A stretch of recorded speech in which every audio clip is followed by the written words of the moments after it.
నమస్కారం QK news వార్తలకు స్వాగతం. ముందుగా వార్తల్లోని ముఖ్యాంశాలు. 6 సార్లు గెలిచా ఉప ఎన్నిక వచ్చినా మళ్లీ గెలుస్తానన్న దానం నాగేందర్. కార్యకర్తల అండ చూసుకుని రాజీనామా, వ్యక్తిగత విమర్శలు మానుకోవాలంటూ కేటీఆర్ కు సూచన. సీఎంపై విమర్శలు చేస్తే ప్రతి విమర్శలు ఎదుర్కోవాల్సిందేనని స్పష్టం. ఉపాధి హామీ పేరు మార్పుపై కాంగ్రెస్ నిరసనలు. పేదల పథకాలపై రాజకీయాలు దారుణమన్న పొన్నం. బీజేపీ నిర్ణయాలకు వ్యతిరేకంగా కాంగ్రెస్ ఆందోళన. మహబూబాబాద్ లో కేటీఆర్ పర్యటన, ఘన స్వాగతం పలికిన బీఆర్ఎస్ నేతలు. సర్పంచ్ల ఆత్మీయ సమావేశంలో కేటీఆర్. పార్టీ బలోపేతంపై దిశానిర్దేశం, బీఆర్ఎస్ శ్రేణుల ఉత్సాహం.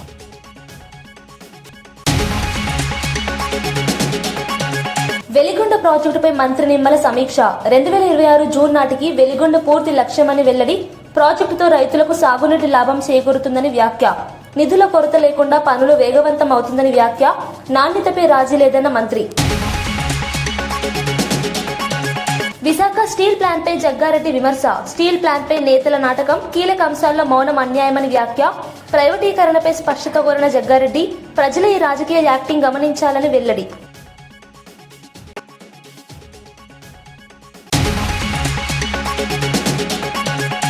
విశాఖ స్టీల్ ప్లాంట్ విషయంలో పవన్ కళ్యాణ్, చంద్రబాబు, మోదీ, జగన్ అందరూ కలిసి నాటకమాడుతున్నారని కాంగ్రెస్ నేత జగ్గారెడ్డి తీవ్ర విమర్శలు చేశారు. ఒకప్పుడు స్టీల్ ప్లాంట్ కోసం పోరాటం చేస్తామన్న పవన్ కళ్యాణ్ ఇప్పుడు ఎందుకు మౌనంగా ఉన్నారని ప్రశ్నించారు. రాష్ట్ర ప్రయోజనాలకు సంబంధించిన కీలక అంశాల్లో నాయకులు మౌనం పాటించడం ప్రజలకు అన్యాయమన్నారు. స్టీల్ ప్లాంట్ ప్రైవేటీకరణపై స్పష్టమైన వైఖరి చెప్పకుండా రాజకీయాలు చేయడం సరికాదని ఆగ్రహం వ్యక్తం చేశారు. ఆంధ్ర ప్రజలు ఈ రాజకీయ యాక్టింగ్ ను గమనించాల్సిన అవసరం ఉందని అన్నారు. స్టీల్ ప్లాంట్ పరిరక్షణపై అన్ని పార్టీలు నిజాయితీగా వ్యవహరించాలని డిమాండ్ చేశారు. లేకపోతే ప్రజలే తగిన గుణపాఠం చెబుతారని జగ్గారెడ్డి హెచ్చరించారు. ఆయన ఎండగడతా అన్నాడు, పొడుస్తా అన్నాడు, అది అన్నాడు, ఇది అన్నాడు, అది అయిపోయింది. మరి ఆయన కూడా డిప్యూటీ సీఎం అని. విచిత్రం ఏంటంటే అసలు ఆంధ్రప్రదేశ్ ప్రజలు ఏం ఐక్యంలో ఉన్నారు, ఏం ఆలోచన చేస్తున్నారు? ప్రధానమంత్రి 11 years prime minister, Chandrababu Naidu గారు రెండోసారి ముఖ్యమంత్రి, జగన్ గారు ఒకసారి ముఖ్యమంత్రి, డిప్యూటీ సీఎం పవన్ కళ్యాణ్ గారు. ఈ ముగ్గురు హీరోలు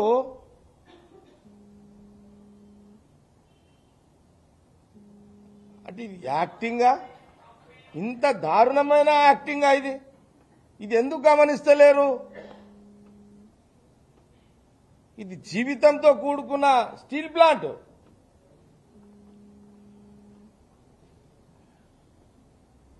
ఎంత అన్యాయం అండి ఇది. ఆంధ్రప్రదేశ్ ప్రజలు ఎంతో, నేనైతే బాగా, నేనేమి తక్కువ అంచనా వేస్తలేను ఆంధ్రప్రదేశ్ ప్రజలని. వెలిగొండ ప్రాజెక్టును 2026 జూన్ నాటికి పూర్తి చేయడమే ప్రభుత్వ లక్ష్యమని జల వనరుల శాఖ మంత్రి నిమ్మల రామానాయుడు వెల్లడించారు. ప్రాజెక్టు పనులను వేగవంతం చేయాలని అధికారులకు ఆదేశాలు ఇచ్చినట్లు తెలిపారు. వెలిగొండ ప్రాజెక్టు పూర్తి అయితే ప్రకాశం, నెల్లూరు జిల్లాల రైతులకు భారీగా సాగునీటి లాభం చేకూరుతుందని చెప్పారు. గతంలో ఎదురైన సాంకేతిక పరిపాలన అడ్డంకులను అధిగమించి పనులు ముందుకు తీసుకెళ్తున్నామని వివరించారు. నిధుల కొరత లేకుండా పనులు జరుగుతున్నాయని, నాణ్యతపై రాజీ పడబోమని స్పష్టం చేశారు. ప్రాజెక్టు పూర్తితో పాటు త్రాగునీటి అవసరాలు కూడా తీరనున్నాయని అన్నారు. రైతుల ఆకాంక్షలను నెరవేర్చడమే ప్రభుత్వ ప్రధాన ఉద్దేశమని మంత్రి నిమ్మల రామానాయుడు తెలిపారు.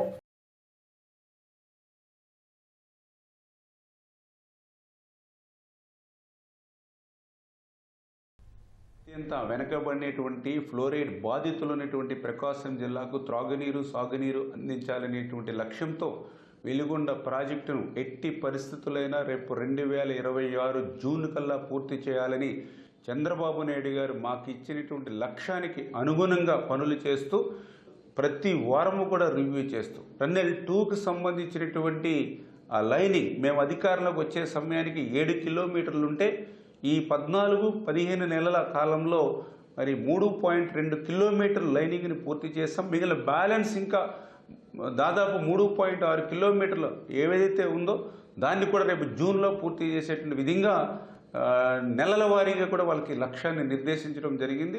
అదేవిధంగా ఫీడర్ కెనాల్కు సంబంధించి 5.3 కిలోమీటర్ల సీసీ వాల్, మిగిలినటువంటి భాగం అంతా కూడా లైనింగ్ పనులు కూడా ఈ నెలలోనే ప్రారంభించి రేపు జూన్ లోపల ఆ ఫీడర్ కెనాల్ కూడా 460 కోట్ల రూపాయలు ఏదైతే నిధులు మంజూరు చేశామో ఆ పనులు కూడా పూర్తి చేసేటువంటి విధంగా వాళ్ళకు కూడా ఒక లక్ష్యం నిర్దేశించడం, ఒక షెడ్యూల్ను కూడా వాళ్ళ దగ్గర నుంచి తీసుకోవడం.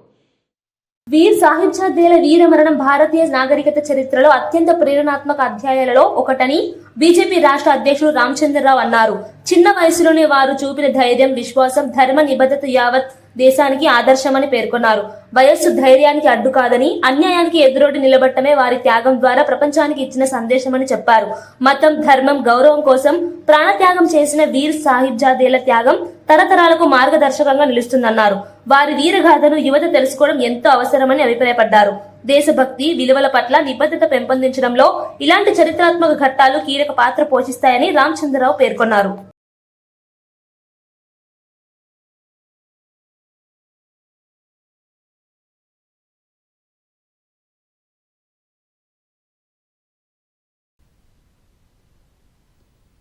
ఆ రోజు ఇందిరాగాంధీ గారి యొక్క మరణాంతరం జరిగినటువంటి సిక్కుల పైన జరిగినటువంటి ఒక ఏదైతే మనం చూసామో మానవ నరసంహారం జరిగింది, సిక్కులని ఊచకోత కోసారు. ఆ కేసులన్నీ కూడా అప్పుడు అన్ని కూడా దాన్ని కాంగ్రెస్ పార్టీ ఎప్పుడు కూడా పట్టించుకోలేదు. కానీ నరేంద్ర మోదీ గారు వచ్చిన తర్వాత సిట్ ఏర్పాటు చేసి దాంట్లో చనిపోయినటువంటి వ్యక్తులకు, వారి ఆస్తులు ధ్వంసమైనటువంటి వ్యక్తులకు న్యాయం కలిగించేలాగానే ఆ సిట్ ఏర్పాటు చేసి దోషులను శిక్షించే ప్రయత్నంలో ఉన్నారు. కాబట్టి ఈ రోజు ఎవరైతే దేశం కోసము, ధర్మం కోసము, మన సంస్కృతి కోసము ప్రాణ త్యాగాలు చేసినటువంటి ఒక ఇద్దరు బాలకులు మనందరూ కూడా స్ఫూర్తి కావాలి.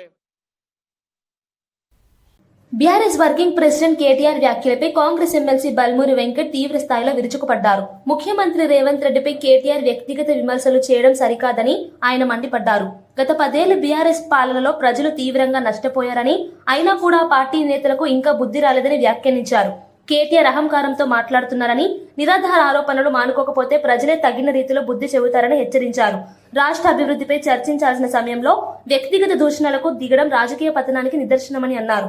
ప్రజలు మార్పు కోరుకొని కాంగ్రెస్ కు అధికారం ఇచ్చారని, ఆ తీర్పును గౌరవించాల్సిన బాధ్యత ప్రతిపక్షానికి ఉందని బల్మూరి వెంకట్ స్పష్టం చేశారు. ముఖ్యమంత్రి గారు తప్పు మాట్లాడలే. గుంటూరులో చదువుకొని, అమెరికాలో చదువుకొని తెలంగాణ రాష్ట్ర ప్రజల సమస్యల పైన, తెలంగాణ రాష్ట్రం పట్ల నీకు చిత్తశుద్ధి లేదని మాట్లాడినరు.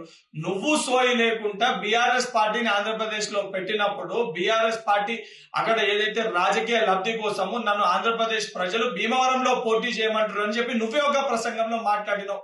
ఈ రోజు సిగ్గు లేకుండా ముఖ్యమంత్రి గారి వ్యక్తిగత జీవితం గురించి, ముఖ్యమంత్రి గారి యొక్క చరిత్ర గురించి మాట్లాడుతున్న నీది మీ అయ్య చరిత్ర ఏంద్రా నాయన? మీ కె చంద్రశేఖర్ రావు అలియాస్ దుబాయ్ శేఖర్, మీ అయ్యకి దుబాయ్ శేఖర్ అనే పేరు ఎందుకు వచ్చింది? ఈ రోజు కూడా గూగుల్లో దుబాయ్ శేఖర్ అని కొడితే pet name, nick name of K Chandrasekhar Rao అని వస్తుంది.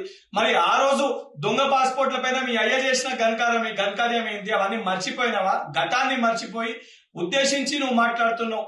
ఏదైతే కుటుంబాల గురించి మాట్లాడితే గతంలో అడ్డగోలుగా డ్రగ్స్ ని వినియోగించి తెలంగాణ రాష్ట్రంలో డ్రగ్స్ ని అడ్డగోలుగా సరఫరా చేసిన ఒక చరిత్ర నీది. ఉపాధి హామీ పథకం పేరును మార్చడాన్ని నిరసిస్తూ రేపు రాష్ట్ర వ్యాప్తంగా అన్ని గ్రామాల్లో బీజేపీపై ఆందోళన కార్యక్రమాలు చేపడతామని మంత్రి పొన్నం ప్రభాకర్ ప్రకటించారు. పేదల కోసం తీసుకొచ్చిన ఉపాధి హామీ పథకం పేరు మార్చడం ద్వారా దేశ ప్రజల భావోద్వేగాలను అవమానిస్తున్నారని ఆయన విమర్శించారు. పట్టణాల్లో కూడా ఉపాధి హామీ పథకం విస్తరిస్తామని ఎన్నికల సమయంలో చెప్పిన బీజేపీ ఇప్పుడు ఉన్న పథకానికి పేరు మార్చడం దారుణమని అన్నారు. నెహ్రూ గాంధీ కుటుంబంపై ద్వేషంతోనే పథకాల పేర్లు మార్చుతున్నారని ఆరోపించారు. ఈ చర్య ప్రజా సంక్షేమానికి విఘాతం కలిగిస్తుందని అన్నారు. ఎన్నికల ఎజెండాలో అర్బన్ కూడా ఉపాధి హామీ తెస్తామని చెప్పిన భారతీయ జనతా పార్టీ ఈరోజు ఉపాధి హామీ పథకానికి తూట్లు పొడుస్తూ జాతిపిత మహాత్మా గాంధీ గారిని అవమానపరిచే విధంగా ఇప్పటికే ఇందిరాగాంధీ గారి పట్ల, నెహ్రూ గారి పట్ల ఒక వ్యతిరేకత పెట్టుకుని వాళ్ళ పేర్లు మార్చే ప్రయత్నం చేస్తూనే చివరకు మహాత్మా గాంధీ గారి పేరు మార్చే కాడికి వచ్చి మహాత్మా గాంధీ రోజ్గార్ ఈ ఉపాధి హామీ పథకానికి బీబీ రామ్జీ అని పేరు పెట్టి దేశ ప్రజల్ని, జాతిపితను మహాత్మా గాంధీ స్వతంత్ర పోరాటాన్ని అవమానపరిచినట్టు బీజేపీ. అందుకే రేపు రాష్ట్ర వ్యాప్తంగా గ్రామాల్లో సైతం గాంధీ గారి ఫోటో పెట్టుకొని ఉపాధి హామీ కార్యక్రమం అందరూ కూడా కలిసి ఈ కార్యక్రమం రూపు మార్చొద్దు, పేరు మార్చొద్దు అనేటువంటి డిమాండ్ మీద ప్రొటెస్ట్ చేస్తాను కేంద్ర ప్రభుత్వ వైఖరికి నిరసనగా. అందుకే ప్రజలంతా కూడా ఆలోచన చేయాలి. భారతీయ జనతా పార్టీ పేర్లు మార్పు చేసి గాంధీ కుటుంబం పట్ల అసహ్యంగా వ్యవహరిస్తున్నటువంటి విధానాన్ని ప్రజలంతా గమనించాలని సందర్భంగా కోరుతా ఉన్నాం. ముఖ్యమంత్రి రేవంత్ రెడ్డిపై వ్యక్తిగత విమర్శలు చేస్తున్న కేటీఆర్ పై ఖైరతాబాద్ ఎమ్మెల్యే దానం నాగేందర్ తీవ్రంగా స్పందించారు. ముఖ్యమంత్రి పదవికి గౌరవం ఇవ్వాలని ఏకవచనంతో సంబోధించడం సరికాదని ఆయన హితవు పలికారు. రాజకీయాల్లో విమర్శలు సహజమే అయినా వ్యక్తిగత దూషణలు తగవని అన్నారు. అభివృద్ధి అంశాలపై చర్చకు రావాలని కేటీఆర్ కు సవాల్ విసిరారు. అలాగే మంత్రుల అవినీతిపై కేంద్ర మంత్రి బండి సంజయ్ చేసిన వ్యాఖ్యలను కూడా దానం నాగేందర్ తప్పుపట్టారు. కేంద్ర హోంశాఖ సహాయ మంత్రిగా సంజయ్ వద్దే దర్యాప్తు సంస్థలు ఉన్నాయని, ఆధారాలుంటే విచారణ జరిపించాలని డిమాండ్ చేశారు. నిరాధార ఆరోపణలతో రాజకీయాలు చేయడం ప్రజలకు మేలు చేయదని, బాధ్యతారహితంగా మాట్లాడాలని ఆయన సూచించారు. అందుకనే ఇప్పుడే గాని ఒక స్థాయిలో ఉన్న వ్యక్తిని మనము తప్పుగా మాట్లాడితే ఆ స్థాయి ఉన్న వ్యక్తి కూడా కిందికి వచ్చి మాట్లాడాల్సి వస్తుంది. అందుకనే వీళ్ళే కదా మరి ముఖ్యమంత్రిని ఏకవచనంతో సంబోధించడము, నోటికి వచ్చినట్టు మాట్లాడడం, ఎవరైనా కానీ ఒక స్థాయిలో ఉన్న వ్యక్తికి మర్యాద ఇవ్వడం అనేది అది ప్రజాస్వామ్యంలో అది మన బాధ్యత. అలా కాకుండా వ్యక్తిగతంగా విమర్శించడం వల్లనే ఇవన్నీ వస్తున్నాయి. కాబట్టి రాజకీయంగా మీరు చేయొచ్చు. ఆయన కూడా ముఖ్యమంత్రి కూడా ఛాలెంజ్ చేస్తున్నాడు. మేము చేసిన అభివృద్ధి విషయంలో కానీ మేము ఇచ్చిన మరి పెట్టినటువంటి స్కీమ్స్ మేము జరగలేదు అంటే ఎక్కడైనా సరే ఏ వేదికమైనా ఛాలెంజ్ విసురుతున్నాడు. కాబట్టి ఆ ఛాలెంజ్ కు యాక్సెప్ట్ చేయకుండా మనం ఏకవచనంతో ముఖ్యమంత్రిని తిట్టడం వల్ల ఇవన్నీ సమస్యలు వస్తున్నాయి. కాబట్టి మీరు అభివృద్ధి విషయంలో ఇచ్చినటువంటి స్కీమ్స్ ఏవైతే గ్యారంటీలు ఇచ్చిండ్రో ఆ గ్యారంటీలు జరగలేదని మీరు అంటారు, జరుగుతున్నాయని మేము చెప్తున్నాం. కాబట్టి జరుగుతున్నాయి ఎక్కడ అనేది మీరు చర్చకు వస్తే చెప్తామని ముఖ్యమంత్రి గారు చెప్పారు, మంత్రులు చెప్తున్నారు. కాబట్టి దాని మీద స్పందిస్తే బాగుంటుంది.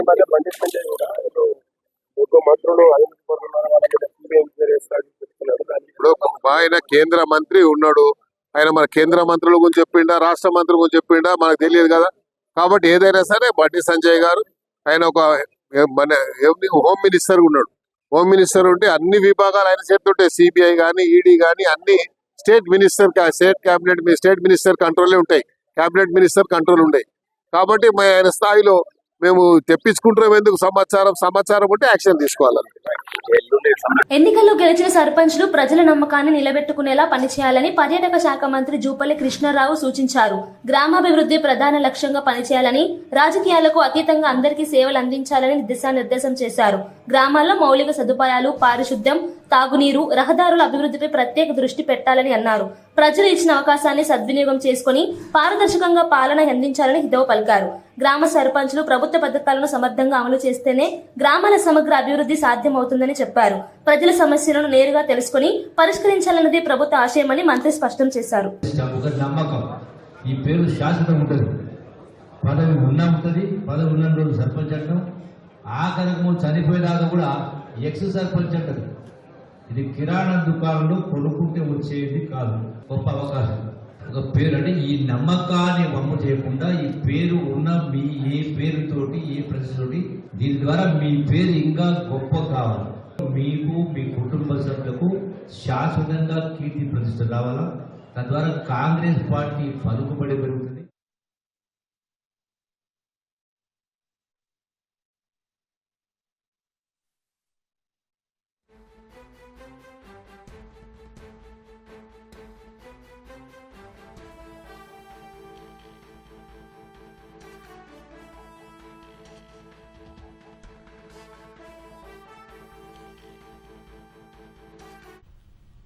ముఖ్యమంత్రి చంద్రబాబు నాయుడు ఆకాంక్షలకు అనుగుణంగా పాలనలోను, సేవల పంపిణీలోను స్పీడ్ ఆఫ్ డూయింగ్ స్ఫూర్తితో పనిచేస్తున్నామని మంత్రి సత్యకుమార్ యాదవ్ తెలిపారు.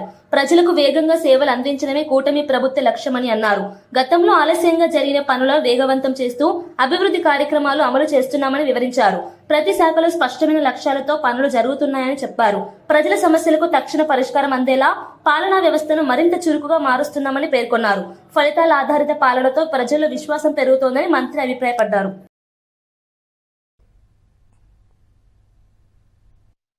2023-24 జీడీపీ 85,892 కోట్లు ఉండగా గత ఆర్థిక సంవత్సరంలో దాదాపు 95,000కి తీసుకెళ్లడం జరిగింది. ఈ ప్రస్తుత ఆర్థిక సంవత్సరం టార్గెట్ గా 1,12,000 కోట్లు చేయాలని లక్ష్యంగా పెట్టుకోవడం జరిగింది. రాష్ట్ర ప్రభుత్వం అమలు చేస్తున్న పథకాలు, కేంద్ర ప్రాయోజిక పథకాలు, సెంట్రల్ స్పాన్సర్ స్కీమ్స్ మీద ప్రధానంగా దృష్టి పెట్టి, ఉదాహరణకు ప్రధానమంత్రి గ్రామ సడక్ యోజన గానీ, పీఎం సూర్యఘర్ గానీ, వ్యవసాయ రంగంలో కూడా ఈ పూర్తిగా దాదాపు మన రాష్ట్రంలో 90% గతంలో నిర్వీర్యం అయిపోయిన ఈ డ్రిప్ ఇరిగేషన్, సూక్ష్మ బిందు సేద్యానికి ఇస్తున్న సబ్సిడీ కేంద్ర ప్రభుత్వం ఇస్తున్న 50%, రాష్ట్రం ఇస్తున్న 40% కలిపి వెనుకబాటులో ఉంటున్న వ్యవసాయ రంగాన్ని కూడా అభివృద్ధి చేసే దిశగా కూడా ప్రయత్నాలు చేస్తున్నాం.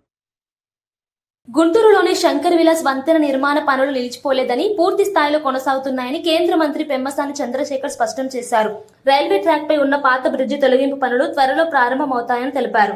వ్యాపారులు కోరుతున్నట్లుగా ఐకానిక్ వంతెన నిర్మాణం సాధ్యం కాదని, అలా చేస్తే ఎక్కువ మంది నష్టపోతారని స్పష్టంగా చెప్పారు. భూసేకరణకు సహకరించిన వ్యాపారుల విషయంలో నగరపాలక సంస్థ ఆధ్వర్యంలో చట్టపరమైన చర్యలు తీసుకుంటామని వెల్లడించారు. ప్రజల ఇబ్బందులను తగ్గించేలా రవాణా సమస్యలకు శాశ్వత పరిష్కారం అందించడమే ప్రభుత్వ లక్ష్యమన్నారు. తనపై అంబటి రాంబాబు చేస్తున్న విమర్శలను పట్టించుకోవాల్సిన అవసరం లేదని వ్యాఖ్యానించారు. అభివృద్ధి పనులను అడ్డుకునే రాజకీయ విమర్శలకు ప్రభుత్వం భయపడదని పెమ్మసాని చంద్రశేఖర్ తేల్చి చెప్పారు. 1 year నుంచి మల్టిపుల్ మీటింగ్స్ పెట్టారు, అయినా ఇది కుదరలేదు కాబట్టి కంపల్సరీ ల్యాండ్ అక్విజిషన్కి వెళ్తా ఉన్నాము. సో ఇవి వాస్తవాలు, ఇందులో వేరేది ఏమీ లేదు, దాపరికం ఏమీ లేదు. ఇప్పుడు అంబటి రాంబాబు గారు కూడా ఆయనంతటా ఆయనకి తెలియదు, ఇక్కడ ఈ గుంటూరులో ఉండే వాళ్ళకి వాస్తవాలు తెలుసు. నేను ఆ రోజు అమరావతి మీద జగన్మోహన్ రెడ్డి గారు ఇట్లా కంటిన్యూస్గా విషయం కక్కుతున్నారు అనేటప్పటికీ నేను అనుకోవటం ఏంటంటే ఆయన్ని మీరేం మాట్లాడలేదు అనేటప్పటికీ ఆయన వచ్చి మాట్లాడారు, కానీ పెద్ద వాటి గురించి మనం పట్టించుకోవాల్సిన అవసరం.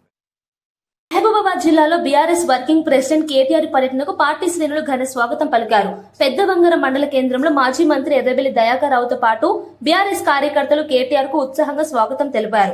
ఈ సందర్భంగా పార్టీ బలోపేతంపై నాయకులతో చర్చలు జరిపినట్లు సమాచారం. కాసేపట్లో మహబూబాబాద్ జిల్లా కేంద్రంలో జరగనున్న నూతన సర్పంచ్, ఉప సర్పంచ్ల ఆత్మీయ సమావేశంలో కేటీఆర్ పాల్గొనున్నారు. స్థానిక సంస్థల ఎన్నికల్లో పార్టీ పాత్ర, గ్రామస్థాయి రాజకీయాలపై దిశానిర్దేశం చేయనున్నట్లు పార్టీ వర్గాలు చెబుతున్నాయి.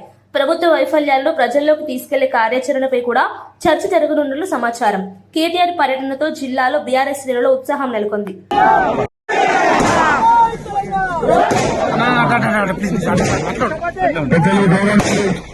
మన దయాన్న గారికి, అందరి అభిమాన నాయకుడు దయాన్న గారికి, అదేవిధంగా ఈరోజు పెద్ద ఎత్తున పెద్దవంగరలో స్వాగతం పలికిన మా అన్నదమ్ములకు అందరికీ కూడా పేరు పేరు నమస్కారం.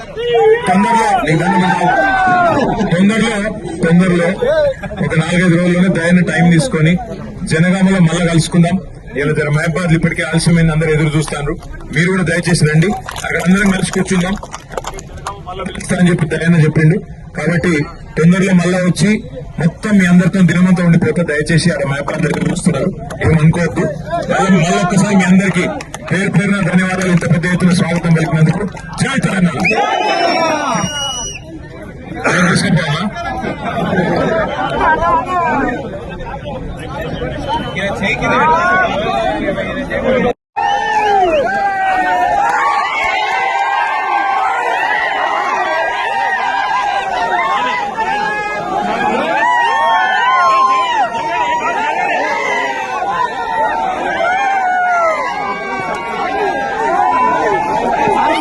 వెలిగొండ ప్రాజెక్టును 2026 జూన్ నాటికి పూర్తి చేయడమే ప్రభుత్వ లక్ష్యమని జల వనరుల శాఖ మంత్రి నిమ్మల రామానాయుడు వెల్లడించారు. ప్రాజెక్టు పనులను వేగవంతం చేయాలని అధికారులకు ఆదేశాలు ఇచ్చినట్లు తెలిపారు. వెలిగొండ ప్రాజెక్టు పూర్తి అయితే ప్రకాశం, నెల్లూరు జిల్లాల రైతులకు భారీగా సాగునీటి లాభం చేకూరుతుందని చెప్పారు. గతంలో ఎదురైన సాంకేతిక పరిపాలన అడ్డంకులను అధిగమించి పనులు ముందుకు తీసుకెళ్తున్నామని వివరించారు. నిధుల కొరత లేకుండా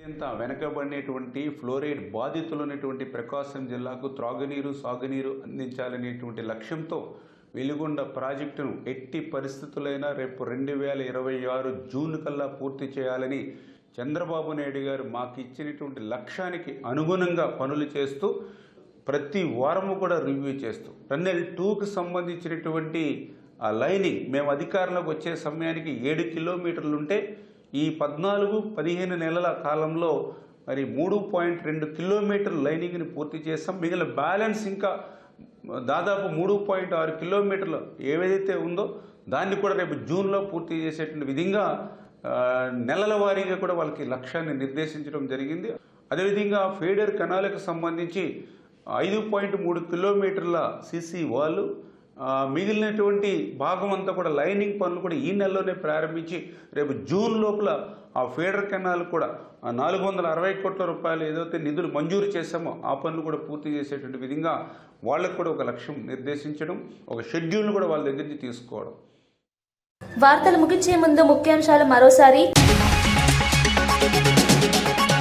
6 సార్లు గెలిచా ఉప ఎన్నిక వచ్చినా మళ్లీ గెలుస్తానన్న దానం నాగేందర్. కార్యకర్తల అండ చూసుకుని రాజీనామా, వ్యక్తిగత విమర్శలు మానుకోవాలంటూ కేటీఆర్ కు సూచన. సీఎంపై విమర్శలు చేస్తే ప్రతి విమర్శలు ఎదుర్కోవాల్సిందేనని స్పష్టం.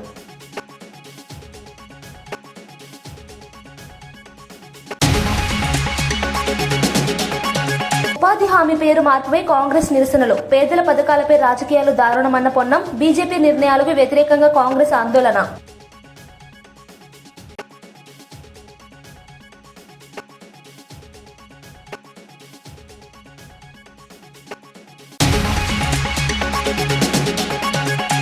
మహబూబాబాద్ లో కేటీఆర్ పర్యటన. ఘన స్వాగతం పలికిన బీఆర్ఎస్ నేతలు. సర్పంచ్ల ఆత్మీయ సమావేశంలో కేటీఆర్. పార్టీ బలోపేతంపై దిశానిర్దేశం. బీఆర్ఎస్ శ్రేణులో ఉత్సాహం.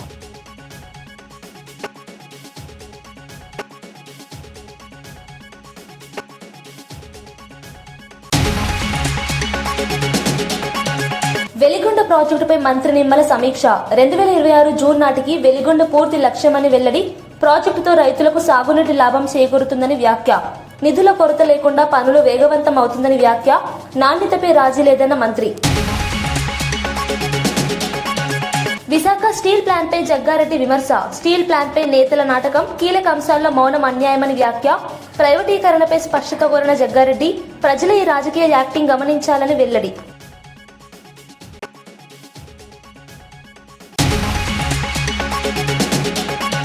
ఈనాటి వార్తా విశేషాలు. మరో బులెటిన్లో మళ్ళీ కలుద్దాం. నమస్కారం.